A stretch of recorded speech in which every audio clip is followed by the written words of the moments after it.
Bonsoir. Aujourd'hui, je vais répondre à 3 questions et je vais essayer d'associer quelques questions avec quelque chose qui revient souvent. Le REM de l'Est, qui a été décidé par la Caisse de dépôt et placement du Québec, ce qu'on appelle le REM qui s'en va vers l'est de Montréal. Le circuit a été changé. Quelqu'un me demande, est-ce que c'est une erreur volontaire? Je vais essayer d'en parler durant l'émission, vers la fin. Quelqu'un d'autre m'est revenu et là, plusieurs personnes me posent la même question. Gilbert, y a-t-il un lien entre Klaus Schwab, Pfizer, McKinsey, BlackRock? Je vais essayer d'y répondre. J'ai fait le tour. Je vais y revenir plus tard au cours de l'émission. Et fin d'émission, j'ai eu l'occasion de recevoir un invité la semaine dernière et on a parlé de ce qui se passe en Ukraine. Et quelqu'un connaît un peu le dossier, me demande, Gilbert, penses-tu que vraiment Poutine veut faire une attaque directe à l'Ukraine complète ou il veut juste le Donbass? Excellente question. Je vais essayer d'y revenir un peu plus tard. Par contre, je vais commencer tout simplement en vous disant que je ne sais pas s'il y en a qui suivent de plus en plus l'Internet. Je pense que oui, même que les médias subventionnés ont de la difficulté à suivre le rythme. Et quand je dis suivre le rythme, c'est vraiment suivre le rythme. Il y a des gens qui deviennent populaires en se faisant là à bédaine sur TikTok, qui est tout nouveau, qui vient d'être acquis par la Chine, ou qui se font...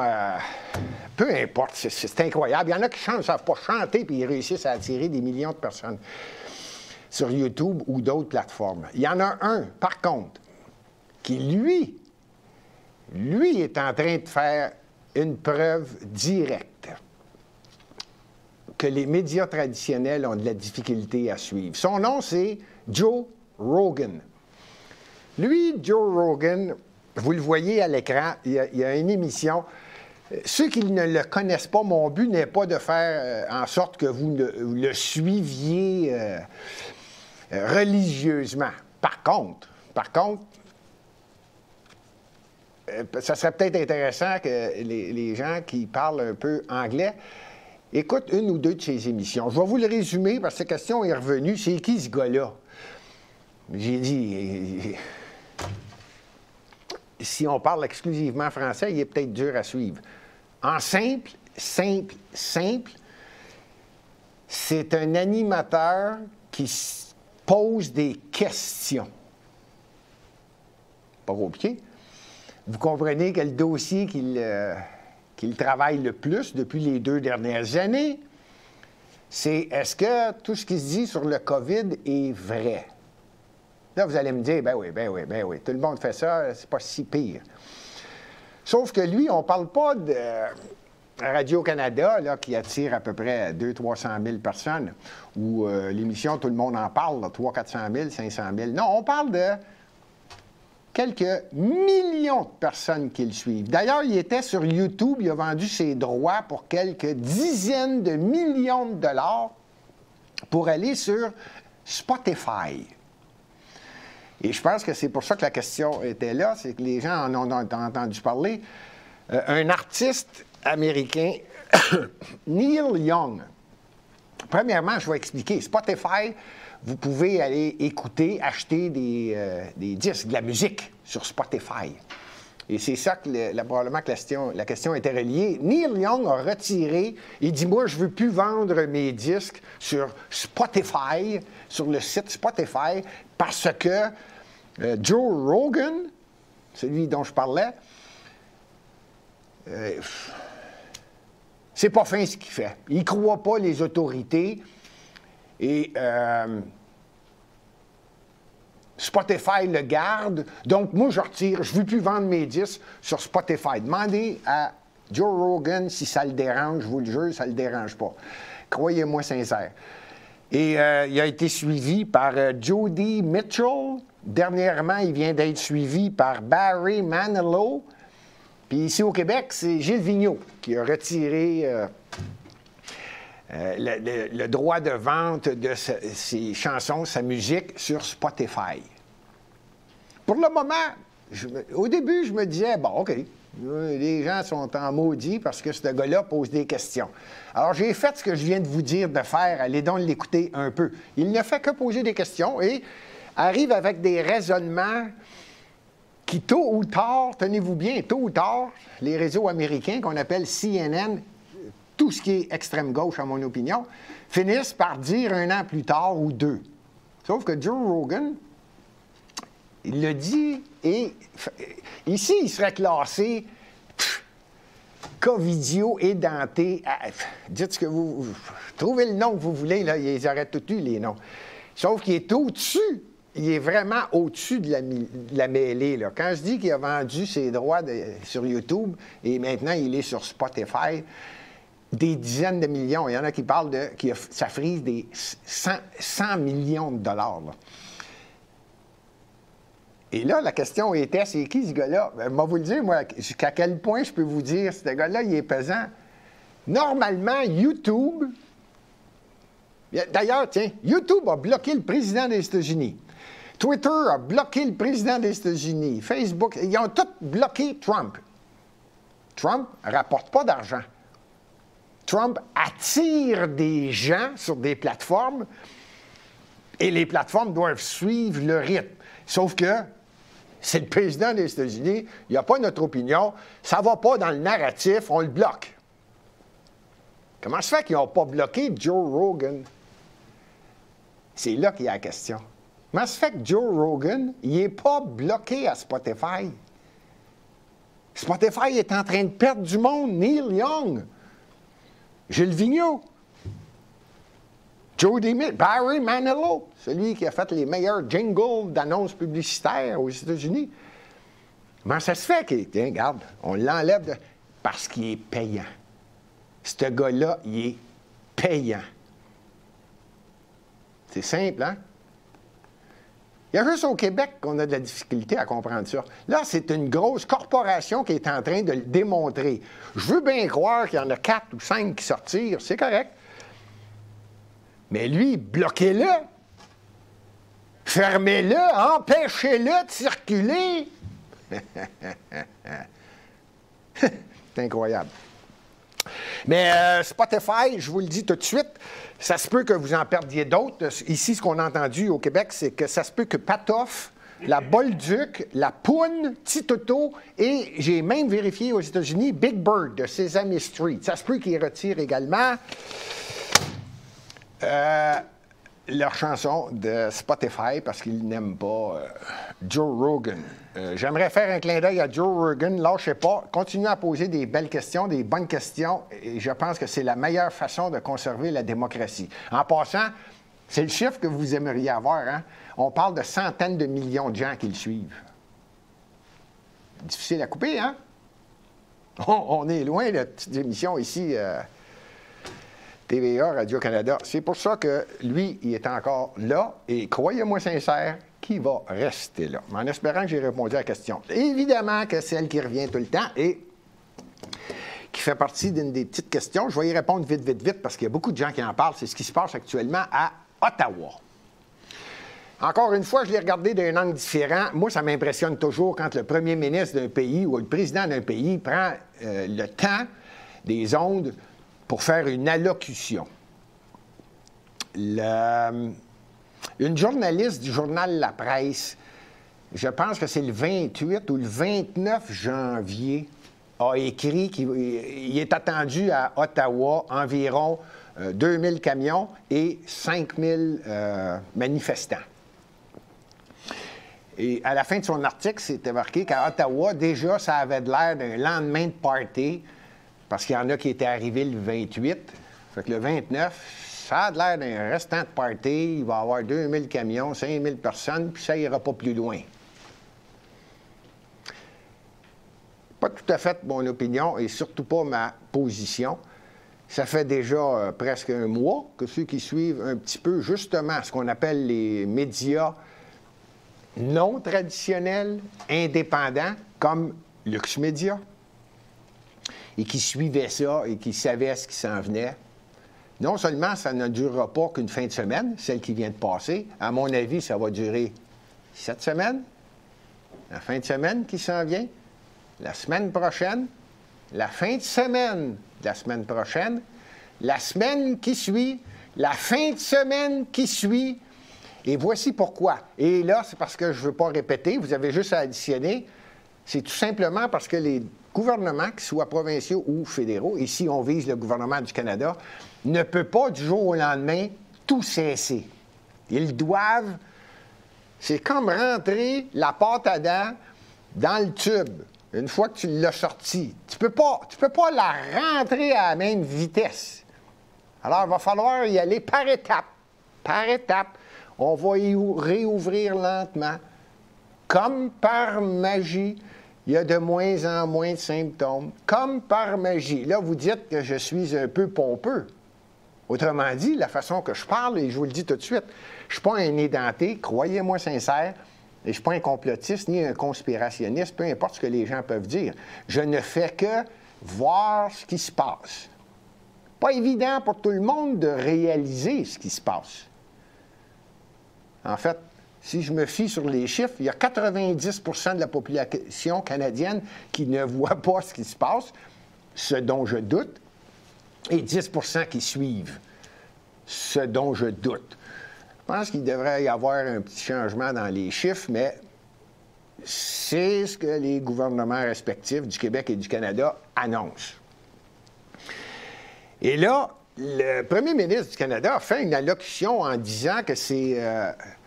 je vous le résume, là, vous pouvez l'écouter, ça a dû être publié un peu partout dans tous les réseaux. Ça se résume à ces gens-là ne sont pas fins, ils n'écoutent pas, ne sont pas respectables, ne savent pas ce qu'ils font, ils manquent de respect. Puis là, j'essayais de voir aussi qui s'en allait avec ça. C'était évident qu'il dirait ça. Sauf qu'il rajoute à ça. Et en plus, on brise des monuments, on ne respecte pas les monuments, puis ça, c'est... Là, je le savais, j'ai dit, là, ils vont essayer de trouver la personne. Tu sais, là, on cherche toujours la personne qui a fait quelque chose. Eh bien, oui. Il a sorti que Terry Fox, à Ottawa, les gens ont manqué de respect. Si je regarde bien sur la photo, il n'y a aucune peinture, il n'y a rien. Moi, j'appelle ça de l'enthousiasme, peut-être un peu trop poussé, mais disons que c'est très beau de voir le drapeau du Canada autour du cou de Terry Fox, qui représente beaucoup de choses pour beaucoup de gens au Canada. Et « He will not divide Canada », il ne divisera pas le Canada. Je pense pas qu'on vient d'attaquer directement. Et je vous fais remarquer que ça a été retiré. Probablement que c'est effectivement un manifestant ou un groupe qui ont dit « Tiens, on va y mettre le drapeau, on va mettre ça », ils ont pris des photos. Et pas longtemps. Je voudrais juste faire une remarque à M. Trudeau, premier ministre du Canada. Je ne suis pas certain que c'est mauvais, mais vous, votre parti, ce qu'il avait fait à Terry Fox, si je me rappelle bien, c'est la même statue, sauf que là, vous avez donné un drapeau, vous avez associé Terry Fox comme s'il faisait une marche au Canada pour les gays, et vous avez même dans les mains, un de vos représentants du Parti libéral, mis le Parti libéral, le logo officiel du Parti libéral du Canada. Pas sûr que ça, c'est mieux. Alors, si vous voulez jouer à ça, M. Trudeau, faites-le comme faut. Faites-le comme faut. On en parle en disant c'était humoristique ou on veut juste faire une blague.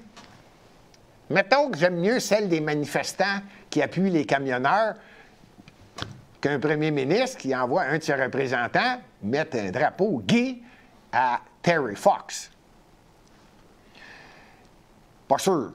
Pas sûr que vous avez fait un bon coup en parlant de ça. Je veux rester encore sur le domaine de la manifestation à Ottawa.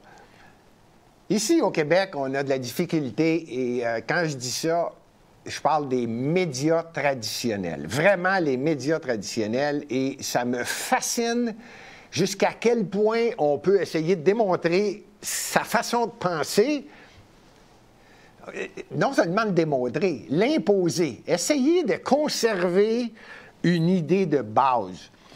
Quand je vois un article, et là, je vais être obligé de nommer son nom, c'est José Legault, dans le journal de Montréal. Coïncidence. Justement, en haut, dans le journal, il est écrit qu'un convoi inquiétant est en route vers Ottawa. Le chaos s'organise. Jusqu'à là, je me dis, bon, je m'en attendais, puis je vais en parler un petit peu plus tard sur ça, mais regardez en bas ce que José Legault écrit, c'est des... J'ai de la misère à le lire, là. Des airs de Trump. Bon, c'est de ça que je veux parler. Je ne sais pas si vous suivez, là. José Legault, là, non seulement ne comprend pas ce qui est en train de se passer à Ottawa, ne sait même pas quoi dire. Et là, tant qu'à faire, on va y aller pleinement.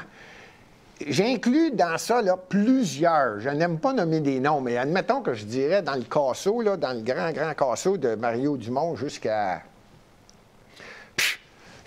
elle, José Legault, là, en passant par Mme Bombardier. Je ne veux pas toutes les nommer, mais vous comprenez, là, c'est toute la ribambelle, là, tout ce qu'on appelle le casier de ceux qui parlent subventionnés. Eux autres, c'est chaque mot qu'ils disent, ils sont payés pour le dire. Donc, il faut qu'ils fassent bien attention. L'argent vient toujours de la même place. Mais que José Legault pousse sa chance en essayant de créer un lien des airs de Trump. Hey, faut-tu vraiment... Puis ça, c'est à la page couverture du Journal de Montréal. Pas besoin de vous le dire que le Journal de Montréal, là, en publicité, il en reçoit de l'argent du gouvernement du Québec. Là. Croyez-moi sincère qu'il a coûté cher la COVID en publicité au Québec. Je pense qu'on bat juste le budget de 13 à 15 millions par mois dépensé par le gouvernement du Québec en publicité pour faire en sorte que vous vous lavez les mains, décrotter les oreilles, checker ce qu'il y a dans le nez, couper les cheveux, tout faire pour pas pogner le COVID, c'était écœurant. Je pense qu'on est capable de faire le total du Québec, ça. On bat les 9 autres provinces. Là. C'est hallucinant comment le Québec... Est... Ben, tout ça pour revenir à José Legault. Mais elle avait... C'est comme si, tu sais, là, t'es écœuré d'avoir du beurre sur la tranche de pain. Elle te rajoute la livre au complet, puis elle te l'aplatit. Bon, puis ça ressemble à ce que Trump fait aux États-Unis. Sacrifice. On peut-tu avoir, s'il vous plaît, des nouvelles objectives? Malgré que j'ai déjà dit qu'au Québec, il n'y avait plus de journalistes, il y a juste des chroniqueuses, des chroniqueurs, des chroniqueuses. Et je pense que j'avais entièrement raison. On a de la difficulté avec l'objectivité. Très, très, très difficile. Il y en a qui sont objectifs. Et de plus en plus, les gens réalisent que ce sont les médias indépendants. Je répète, il y en a plusieurs, et je vais prêcher pour ma patrie. Évidemment, Lux Média fait partie de ceux-là. Bien qu'à quelques moments donnés, on peut donner notre opinion, et on le dit avant. Voici mon opinion.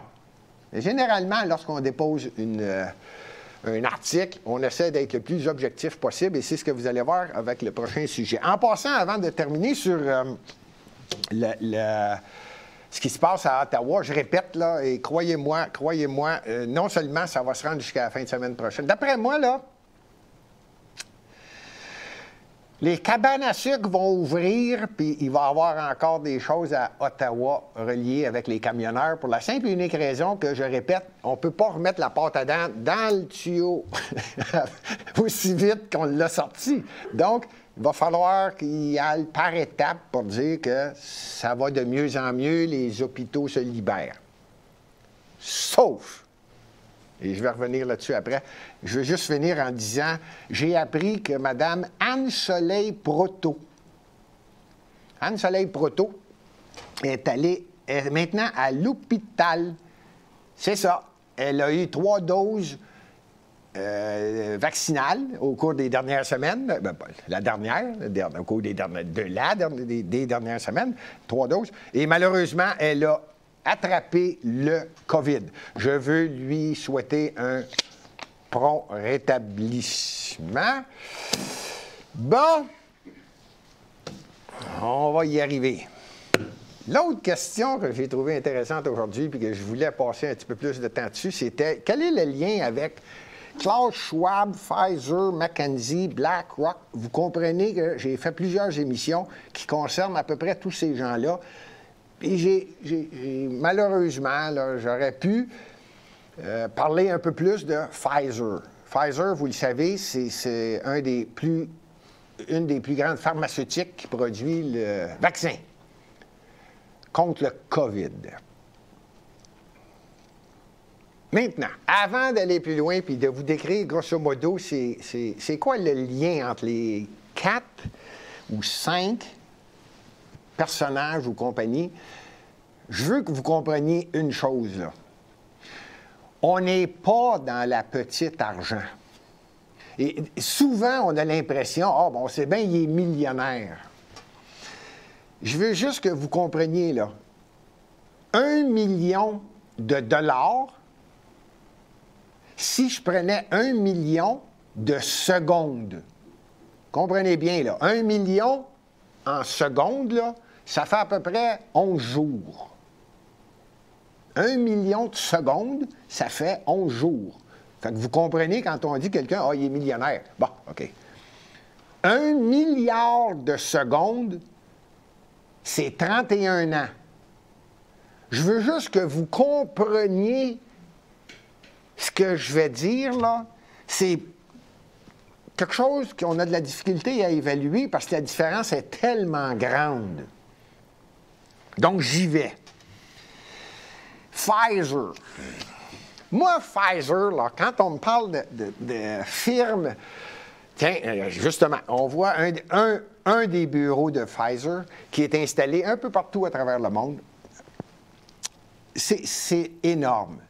Mais il faut comprendre que c'est une société qui fait des recherches. Hein? Ils font des recherches pour justement trouver des solutions à certains virus qui pourraient apparaître provenant de la nature. Donc, j'ai dit, il y a longtemps, il y a des firmes qui ont fait des succès de leur histoire.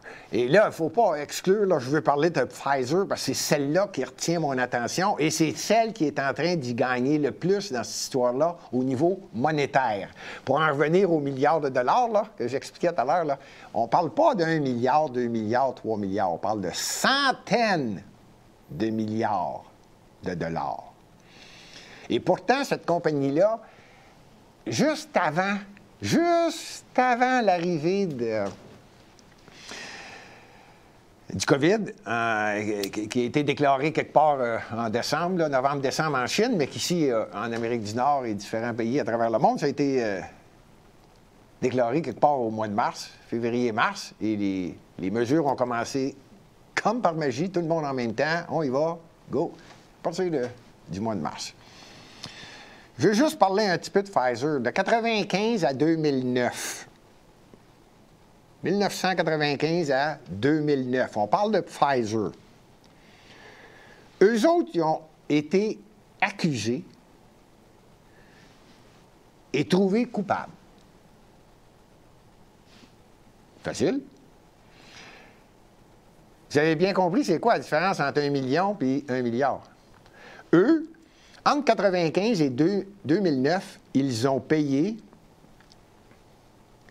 6 171 milliards pour régler différents problèmes qu'ils ont eus.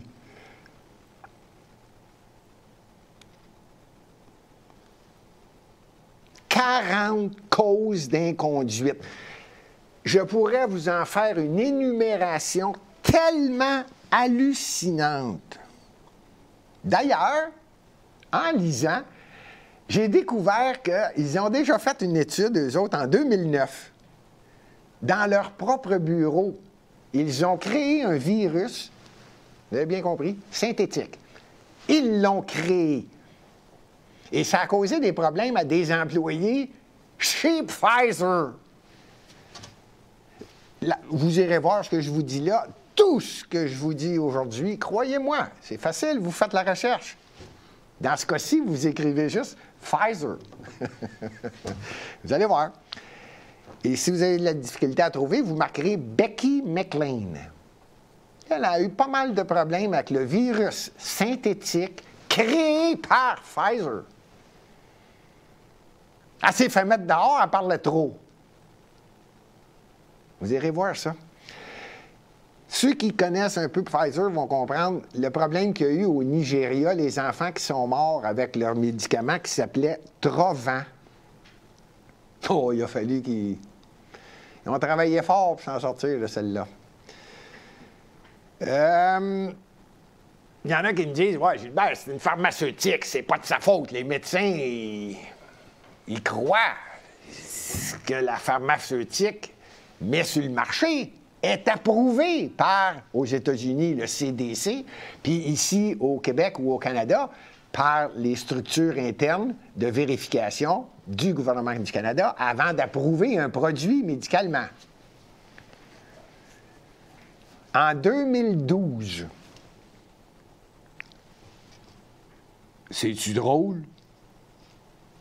Ils ont été accusés, ils ont accepté de dire qu'ils étaient coupables. Corruption de médecins dans divers pays à travers le monde. On parle toujours de Pfizer. Alors, permettez-moi de vous dire qu'il m'arrive quelquefois de douter de ce qui se transporte dans l'idée des médias traditionnels et de divers gouvernements quand ils disent que Pfizer a été approuvé et le vaccin est excellent. D'ailleurs, au début, il était excellent à 90 %. Mettons qu'il paye quelqu'un cher en maudit pour rentrer dans la tête à la population que le vaccin il est excellent. Ben, en fait, il est excellent si tu en prends 2. Non. Il est encore meilleur si tu en prends 3. Toujours le même vaccin. J'ai un léger problème, moi, quand une compagnie s'occupe de faire ça. Et là, j'approche de la réponse.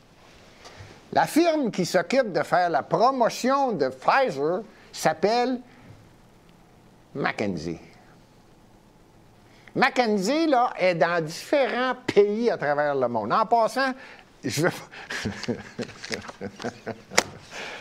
McKinsey est en train d'entrer en Europe. C'est une firme américaine. Longtemps. J'en ai parlé dans une émission. Vous pouvez la voir justement sur le site de Lux Media. Il y a une émission qui a été enregistrée qui dure presque 1 heure sur le phénomène McKinsey. J'en reviens à McKinsey. Ceux qui veulent en savoir plus, il y a une émission que j'ai faite quelque part vers le mois de septembre, octobre l'année passée. Tout ça pour dire que elle est établie dans différents endroits, différents pays et influence énormément de gouvernements. Ce que j'allais dire, c'est que, justement, elle vient d'entrer en France et influence énormément toute la France. Celui qu'on appelle le président Macron a engagé McKinsey. Coïncidence, en Australie, a engagé McKinsey. Et vous remarquerez que lorsqu'on entend un pays parler d'un autre pays en disant que tous les pays du monde, quand ils finissent l'énumération, ça finit toujours avec les 15-20 mêmes qui font affaire avec McKinsey. Et là, je me dis, voyons donc, c'est gros, McKinsey. Comment ça se fait que McKinsey a cette puissance-là? Je me suis toujours posé cette question-là, moi. Si moi, je suis citoyen québécois, puis je mets mon nom, je mets mon X pour voter pour quelqu'un, bien, j'imagine que c'est parce que j'ai confiance que cette personne-là est capable de prendre des décisions, puis c'est elle qui est au pouvoir, puis elle va prendre des décisions. Puis il y a plusieurs comtés, circonscriptions ici au Québec. Même chose au niveau canadien. Il y en a 338 au Canada. Quand tu fais un X, tu votes pour la personne que tu dis elle va être capable de prendre des décisions. Eh bien non, cassez-vous pas la tête. On engage des firmes externes pour faire en sorte que des décisions se prennent. Ça peut sembler hors du commun. Et pourtant, tu as encore quelques journalistes, surtout indépendants, qui réussissent à glisser les mots aux bonnes places. Et donc, au Québec, il a été démontré que le gouvernement actuellement suit les commandes, les ordres et la façon de procéder de McKenzie.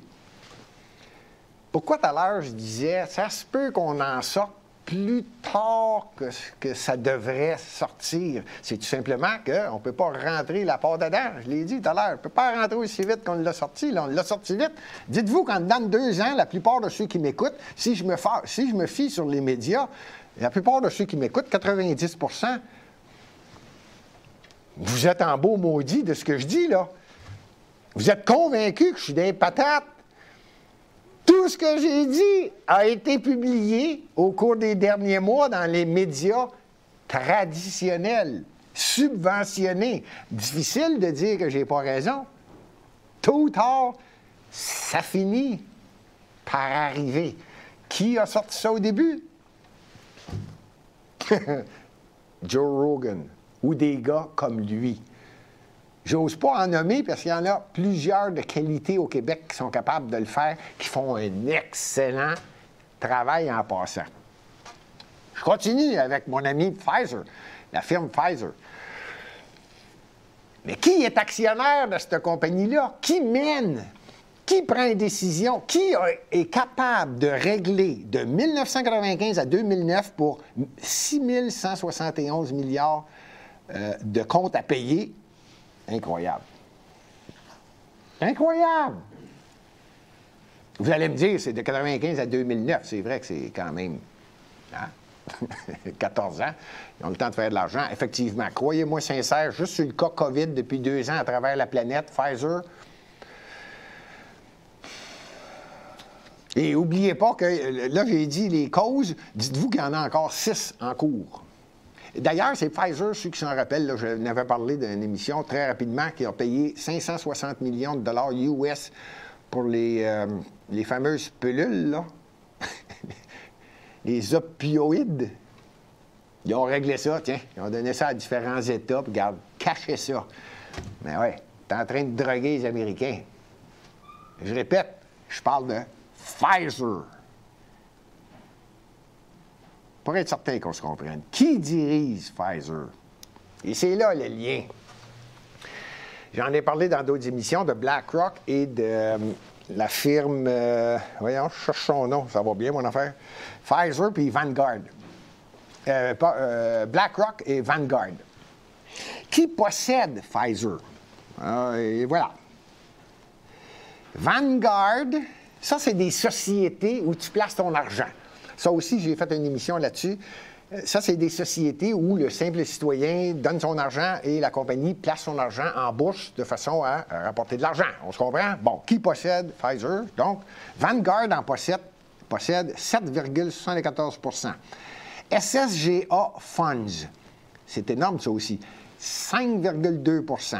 Capital Research, 4,6 %. Wellington, une autre firme de management, 4,51 %. BlackRock, 2,42 %. Putnam, Géode, Northern Trust, juste eux autres ensemble possèdent un petit peu plus que, ou très près de 20 %. Tu mènes la compagnie. Tu mènes la compagnie. Et quand quelqu'un me pose la question et qu'il revient avec BlackRock, c'est parce que ce n'est qu'une des petites compagnies dont BlackRock prend le contrôle. Et vous le savez que quand GM, celui qui possède 2-3 % de GM contrôle GM. Dans un conseil d'administration, ce n'est pas tous les actionnaires qui vont se présenter là. Quand un gars il va tout seul puis il y a 2 % de la compagnie, il y a pas mal le contrôle de la salle au complet. Vous comprenez le principe. Même chose avec ça. Alors, BlackRock envoie des gens qui les représentent pour aller faire en sorte que le conseil d'administration va pas mal comme eux autres veulent. Puis quand je dis comme eux autres, veulent, tout simplement parce que leurs actionnaires veulent des revenus. Donc, on place des gens qui pensent comme nous autres. Vous comprenez le principe? Fait qu'on on a nos gars sur le conseil de différentes compagnies. J'ai essayé de dire que Pfizer, c'était gros. Si jamais ça vous intéresse, moi, ça me fait plaisir. Vous écoutez actuellement l'émission Le Candidat. Mon nom est Gilbert Thibodeau. Et dans les commentaires en bas, si ça vous intéresse, vous n'avez rien qu'à écrire qu'on aimerait ça que tu en parles encore plus de Pfizer. Et c'est mon plaisir. Le dossier, je le connais, sauf que j'ai l'impression que je me répète. S'il y en a qui s'intéressent, vous avez seulement qu'à l'écrire dans les commentaires et je ferai une émission de long en large sur les grandes compagnies d'investissement, ce qu'on appelle des management. C'est incroyable. Et le lien avec Klaus Schwab. Klaus Schwab, ça, il faut vraiment, vraiment comprendre une chose. C'est que lui, là, tenez-vous bien, j'allais dire, c'est personne. Ce gars-là, il n'est pas élu.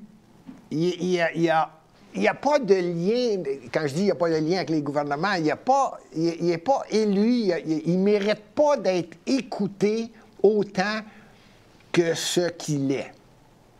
Mais tenez-vous bien, ce qu'il est, c'est lui qui a créé le sommet économique, le sommet de Davos. C'est pas gros, là. C'est bien gros. Il faut que tu sois invité pour être là. Là, c'est rendu que originalement, ce sont des grands riches, élites de la classe de compagnies, différentes corporations à travers le monde, qui sont invités pour aller jaser ensemble de ce qui se passe. Qu'est-ce qui peut arriver sur la planète? Comment est-ce qu'on peut faire ci, ça? As-tu des problèmes, toi, quand tu veux négocier avec la Chine, puis toi, ou avec l'Australie? Bon, puis différents grands financiers, grandes personnes pesantes dans le marché, différents marchés sur la planète, se rencontrent, puis ils se donnent des trucs, puis bon, ça devait être ça. Là, ça augmente. Et là, le sommet de Davos, n'oubliez pas, des hommes d'affaires, des gens qui... Là, les politiciens veulent se faire inviter. Là, ça commence à être grave, là. Et non seulement ça devient grave, ça serait une émission très intéressante d'en parler, c'est qu'actuellement, ils ne s'en gênent pas. En résumé, il faut qu'il y ait un grand changement sur la planète. Pas compliqué. Grosso modo, Klaus Schwab est celui qui, d'ailleurs, si je ne me trompe pas, a écrit un livre sur ça, Le Grand Changement. Au début, les médias, d'ailleurs, je vous parle sur YouTube actuellement. Si j'avais dit ça il y a 2 ans, on me coupait carrément. YouTube coupe toute personne qui, il y a 2 ans, a parlé de... Le virus vient d'un laboratoire. C'était automatique, tu étais coupé de YouTube. Ça ne faisait pas partie du narratif. C'est pour vous donner le poids de Klaus Schwab. Lui a parlé du grand changement dans un livre, mais ce n'était qu'à l'intérieur de ces gens-là qui se rencontraient quelquefois, une fois par année, à Davos, et qui en parlaient. Qui avançait cette idée-là. Et tous ceux qui ont compris le principe et qui ont commencé à comprendre que, oups, il y a un contrôle qui va être pris là, de plus en plus. J'espère que vous n'êtes pas surpris. Vous êtes en train de le vivre. Je le sais que 90 % des gens qui m'écoutent ne sont pas d'accord avec ce que je dis. Mais il y en a 10 % qui sont probablement assez réveillés pour comprendre que ce que je viens de dire est pas mal vrai. Je voulais pas avoir une émission qui allait en profondeur. Il y a tellement de bonnes émissions. Je conseille tous les gens qui écoutent l'émission Le Candidat se permettent également d'en écouter d'autres. On a beaucoup de plaisir à les écouter, les médias indépendants. Les autres questions qui m'ont survenues, je suis capable de les faire assez rapidement. Concernant l'Ukraine, je termine avec les petites rapides.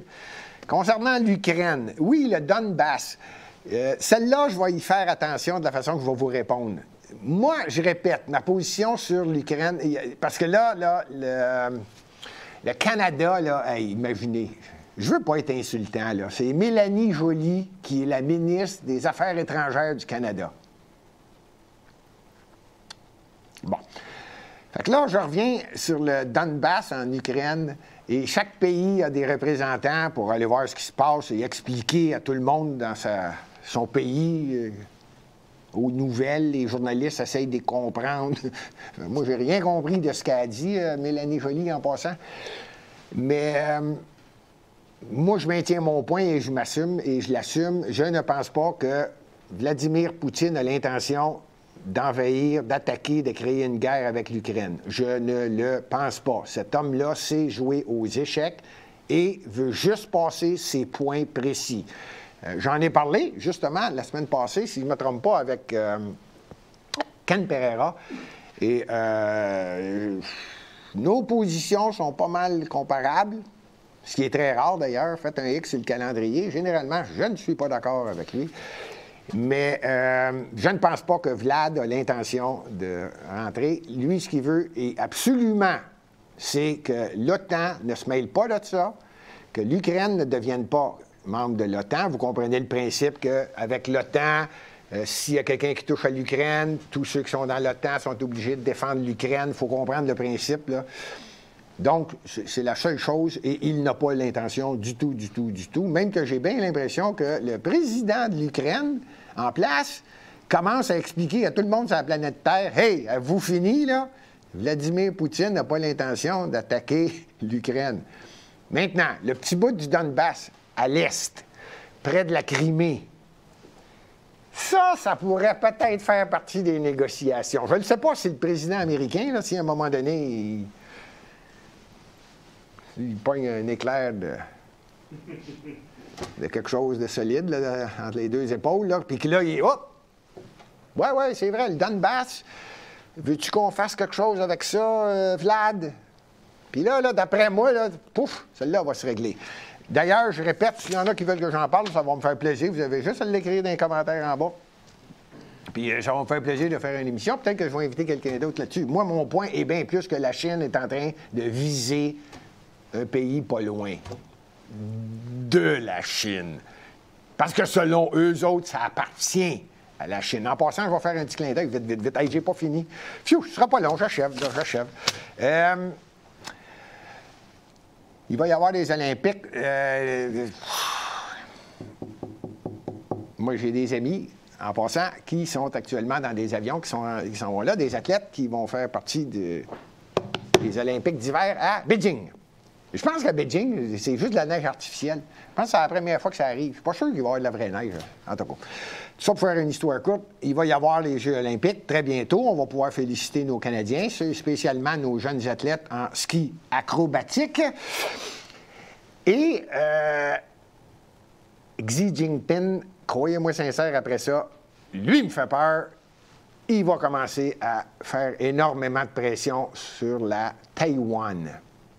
J'ai bien plus peur à ce scénario-là que celui de Poutine qui va envahir l'Ukraine. Je ne penserais pas. Je pense que Xi Jinping l'a bien plus dans la tête, lui. Puis... la dernière nouvelle. Ah oui, le REM de l'Est, c'est vrai. Quelqu'un m'avait posé la question. Gilbert, le REM de l'Est, là, qui a été payé. Vous rappelez-vous l'époque du médecin qui était premier ministre du Québec, du Parti libéral, j'oublie son nom. Couillard. Désolé. Philippe Couillard. Philippe Couillard qui, lui, a dit, Caisse de dépôt et placement, vous allez investir dans le REM. Puis là, ils ont parti le REM. Les plans sont terminés. C'est déjà presque en fonction. C'est drôle. À chaque fois que je dis ça, presque en fonction, j'ai l'impression qu'on va vous le dire ça pendant encore 3 mois, 6 mois. Ça devait être en fonction, mais c'est remis vers l'ouest. D'ailleurs, le maire de Dorval, lui, il attend sa sortie puis sa bretelle là, pour que ça fonctionne, là, le REM de l'ouest. Bon, tout ça pour vous dire que lui, il est réglé, c'est pas mal prêt. Le REM de l'est, c'est pas réglé. Je pense que c'est pas réglé. Non seulement c'est pas réglé, ils ont-tu fait une erreur volontaire? C'est ça la question. Oui, d'après moi, elle n'était pas volontaire. Les gars de la CDPQ, puis les comités qui ont créé, je pense qu'il y en avait 10, 12 comités, là, tout le monde mettait son doigt dans la soupe. Manque de sel. Manque de poivre. Et tout le monde mettait son nez là-dedans. Il n'y a pas un maudit qui reste à Montréal. Personne n'a vérifié d'un comité et d'un citoyen dans l'est de Montréal, spécifiquement dans Hochelaga, en t'en allant vers Pointe-aux-Trembles, de Mercier. Personne n'allait vérifier avec la population aussi. En tout cas, il y a eux autres qui ont fait la ligne sur Sherbrooke. Traite ça, rue Sherbrooke, on va t'élever ça, nous autres, ça va être beau. Là, ils ont changé d'idée. Là, on recommence. On rentre la porte dedans. On est habitué au Québec de se rentrer ça, puis après ça, on se la met dans le... Incroyable. Donc, ça ne sera plus sur la rue Sherbrooke. Là, on parle de la rue Souligny. Ceux qui connaissent l'Est de Montréal, il y a le corridor ferroviaire. À partir de là, sur Souligny, là, ils l'appellent le corridor Souligny-Dubuisson, quelque chose du genre. En tout cas, fait que là, on vient de changer tout le REM, puis il s'en irait là. Il serait moins dérangeant que sur la rue Sherbrooke. Moi, ça m'a pris 8 secondes de vous dire ça. Fait que là, ils vont travailler ces plans. Ça va prendre 3 ans. Fait que c'est pas réglé, d'après moi. On en a pour 3 ans. Maintenant, je veux finir dans mes derniers points. Concernant Ottawa, il y a des compagnies près du gouvernement du Canada qui se sont plaints au gouvernement du Canada, à Trudeau, son organisation. C'est lui qui mène, c'est le gouvernement, parce qu'il y a des camions qui devraient être sortis d'Ottawa. Ça prend trop de place. Alors, ils ont appelé des compagnies de towing tout le tour d'Ottawa et à Ottawa pour que les compagnies de towing fassent sortir différents camions mal placés. Coïncidence, c'est vrai ce que je vous dis, toutes les compagnies de towing à Ottawa ont déclaré que malheureusement, ils ne pouvaient pas, ils avaient le COVID. Alors, les compagnies de towing ne sortiront pas les camions d'Ottawa. Attendez-vous pas à ça. J'ai également lu que Apple, iPhone 14.5, la version 14.5. Moi, je n'ai pas d'iPhone, mais c'est ce qu'ils m'ont dit, c'est le iPhone 14.5. Eux autres aussi, c'est des mondialistes. Top. Il y a une nouvelle fonction. Maintenant, tu peux regarder ton cellulaire avec un masque et le cellulaire te reconnaît et va se débloquer. La nouvelle fonction du 14.5. Là, on parle de mondialiste total. Gang de caves. Mais s'il y a quelqu'un... Désolé, j'aurais jamais dû dire ça. Il y a 90 du monde qui sont en maudit, ben j'ai dit ça. Mais il y a 10 qui me croient. C'est vrai, je l'ai vérifié. On ne peut pas m'empêcher de le dire. Ils font une promotion là-dessus. Lâchez le 14, allez au 14.5, on vous reconnaît avec un masque. Je termine. J'ai pris l'habitude cette année, j'ai décidé en 2022 de poser des questions en terminant. Alors, je vais vous en poser une question. Dans quel pays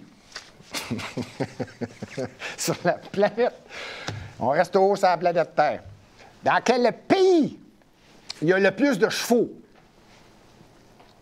Bon, je vous donne 2-3 secondes, là. Faites votre calcul. Moi, j'ai à peu près 10 pays. Dans quel pays il y a le plus de chevaux? J'y vais dans l'ordre.